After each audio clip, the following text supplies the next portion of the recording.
I have been planning the layout of the instrument panel. There's really nothing to see other than my rough sketch of kind of where I'm starting to do things. So on this piece, I'm going to have the transponder on the bottom, and that kind of rectangular piece. Up here, I'll be the flight data FC10 fuel calculator, if you will. So next to this FC10 fuel calculator, there'll be the EPROP control unit that'll give you the RPM and allow you to control the propeller speed. And next to that will be the MGL V16 head unit to control the comm radios. And up top, EIS from Grand Rapids. And the reason why I elected for that, I know it's kind of older tech. It's getting kind of long in the tooth based on whatever else is out there. But the beautiful thing about it is it communicates with eye level. This is the everybody who's been around in experimental aviation long enough has come across this panel by Composite Designs. Real simple, already made up. So you can see you have your breakout panel for your different power, your power inputs, all in one real lightweight design. Slips right in, you hook everything up and you're good to go. These circuit breakers you could find pretty easily online. So if you need to change out the amperage, which I have on a couple of them, you can simply buy that and pop it out, put that new circuit breaker in. Over on the table is stuff from Grand Rapids, the exhaust probes, wiring harness, more exhaust probes, another wiring harness for all the things that go to the engine instrument monitoring system. Here's the Ray Allen control stick unit. You can see all the wires, and it does not come pre-soldered, so you have to solder this all up together.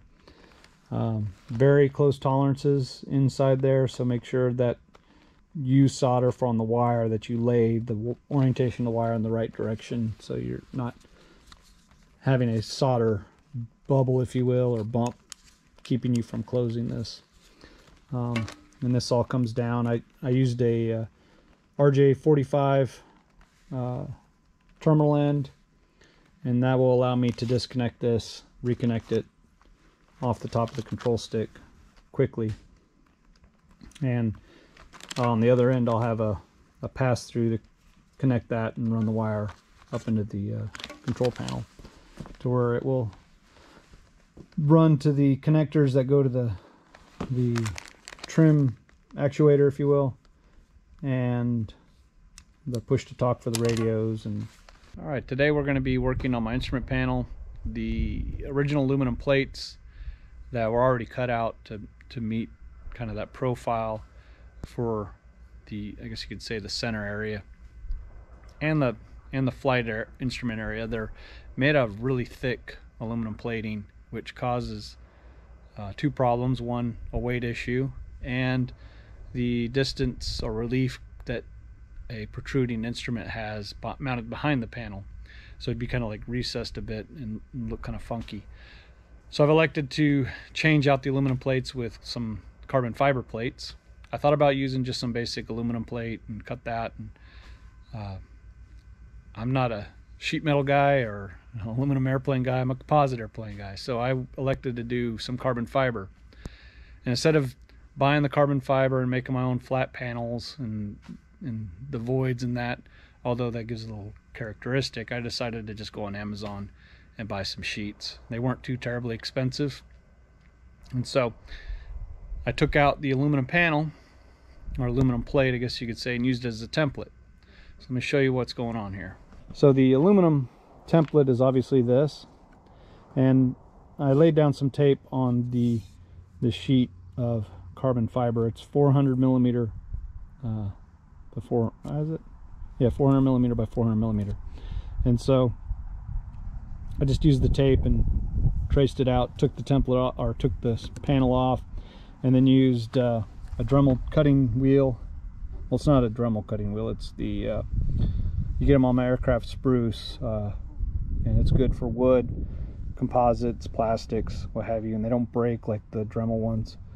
They are fantastic for carbon fiber and for any composite work. It just cuts right through it. So I just kind of made a rough cut around that, and once that was removed, I then drilled through, and surprisingly the drilling through carbon fiber takes a little bit of effort. So drilled through and mounted it there, so now I've got a good clamping force, I guess you could say. I got to figure out where I want another screw for mounting it. You could see this panel here has a ton of mounting screws. It's enough to, I mean, the thickness of this, it's enough to hold it, you know, full stack of Garmin stuff that wouldn't even fit there. So I'm not sure why there's so many holes in that panel. It's a secondhand panel, so I didn't do the original aluminum plate. My thought was I would come in and get as close as I can and then either sand that down or trim it, but I have this Milwaukee router here with a pattern bit, and so I started cutting that, and you can see it cuts it like nothing. I was a little worried that it might be a little I guess too tough on, because this is just a wood bit on the router, and it probably will dull it by the time I'm done using it, but no big deal. It sure makes a nice clean cut, and I'll just be able to trace that all the way around and get that to the exact same size as this plate. Yeah, I didn't think it would cut through as easy as it does, but man, it's like it's not even there. It's actually a little easier than cutting in wood, but I guess it's such a thin plate that it goes right through it. All right, a little update here on the instrument panel insert on the Europa. This is the carbon fiber panel, mainly the radio stack, I guess you could say. But if you recognize this opening, that's right, it fits the Grand Rapids EIS. And it's a little tight fit. I think I'm gonna cut it down a bit, but Cleco it here in place.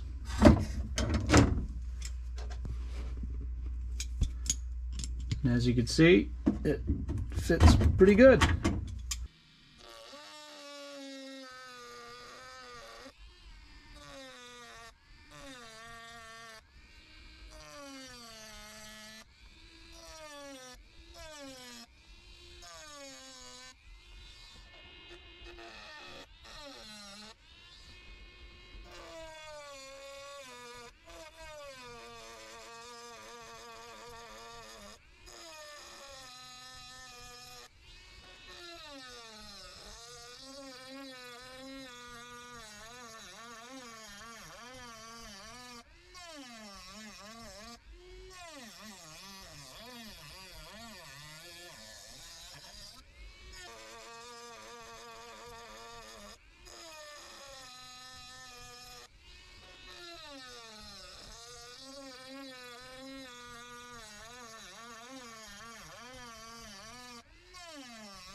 earlier I mentioned the instrument panel being the rubber isolators on the instrument panel. So these are from McMaster Car. You probably recognize the bag, anybody who shopped from there.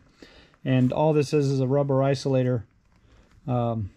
So when the airplane is shaking, you can kind of see how I could shake, I don't know if that shows up on film, but I could shake the instrument panel and the airplane's not shaking. So converse to that, if the airplane is shaking, maybe the instrument panel will be a little more isolated and stable to play nice on the capacitors and things soldered into the electrical components so they don't pop loose or cause electrical failure.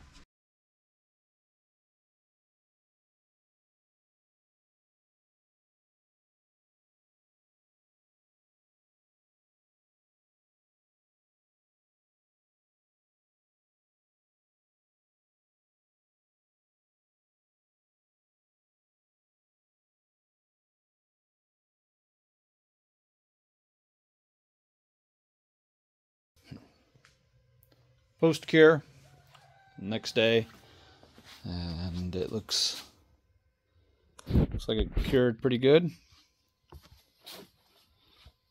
Nothing special there other than just gluing it on. And here's the test piece, right? So yeah, it's pretty solid.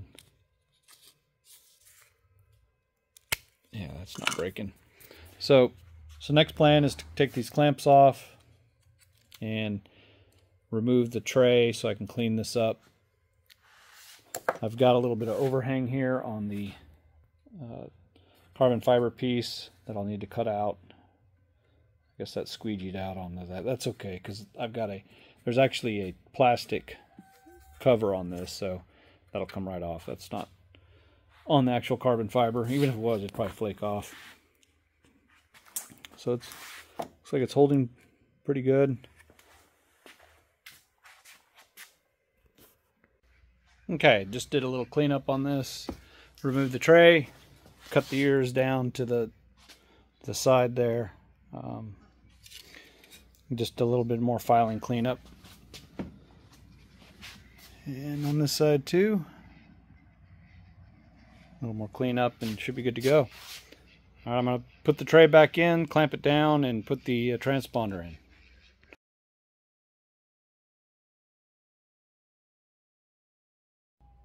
Well, getting ready to fit it in the panel here. I've already done a little bit of pre-cutting.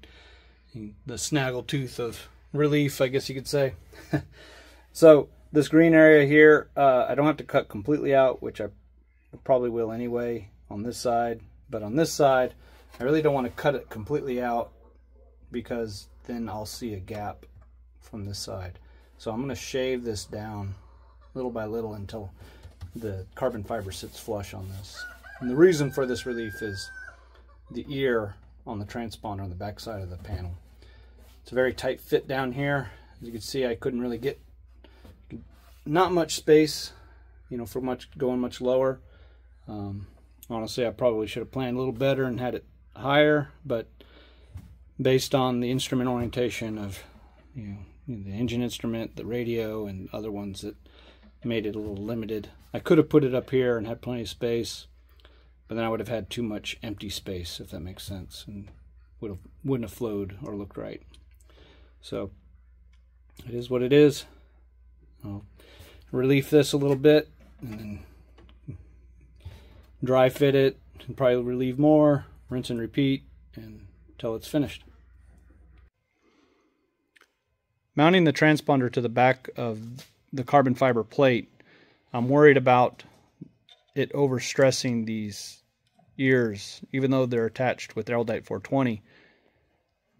The weight of the transponder and pulling G's and stuff, I'm not confident of how long these would stay attached without any additional support. So one support I'm going to do is take a piece of angled aluminum and mount it to this mount point here, and then up to the top here behind the EIS. I have a challenge where the plane of this edge is not aligned with the plane of this edge, so I'm going to have to expand. I've already been tapping the aluminum with a ball peen hammer to kind of get it to bend. And you can kind of see a bend starting to form there. And I'll come up with it and use a remnant piece off of this as an attachment point and probably rivet it on and give it some extra much needed support.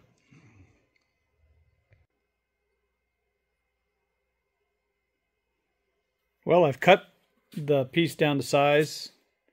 You can see I have the nut plate down here with the screw attached, and it comes up, and I used a little bit of remnant to create an angle bracket.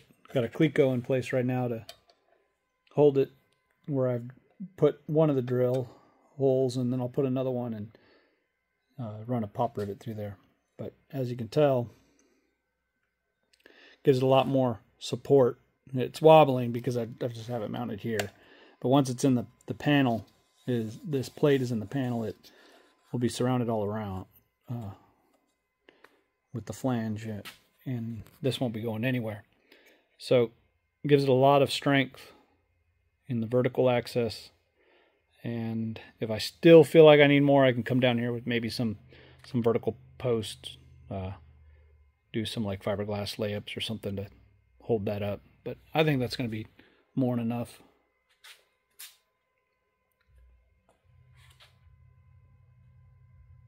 I'll come through and clean this up a little bit, file it down, but yeah, paint it and put it on there.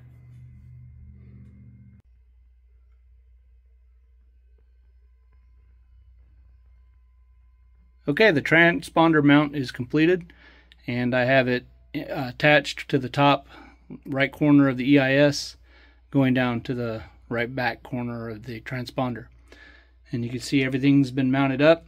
The hole that you see in the center is for constant speed propeller, EPROPS, potentiometer, and this hole will be filled with a carbon fiber panel with an iPad mount and a couple other things. But so far, this is the progress. I'm about to go to Sun and Fun 2024 next week, and so I've got a little bit of things to look forward to down there. Maybe do some little shopping for some extra things that I've been thinking about. I'll go ahead and end this video here, and I'll pick up on the next one. Maybe I'll do a Sun and Fun overview of my perspective. And the next video will more than likely be some wiring of electronics. I didn't take much video of it. I'll give you a sneak peek. So, this big old spaghetti monster. That's for the radio, so all the comm cables, headphone jacks, and so forth. But I think it turned out pretty good. You can see a little bit of a gap. I put a light back there so you can see what I'm talking about. I'll probably come back with some epoxy and fill that in and then paint it. The other side is a little bit noticeable, but not so bad. It was inevitable to get that clearance. So there you have it. Let me know what you think. Thank you for watching.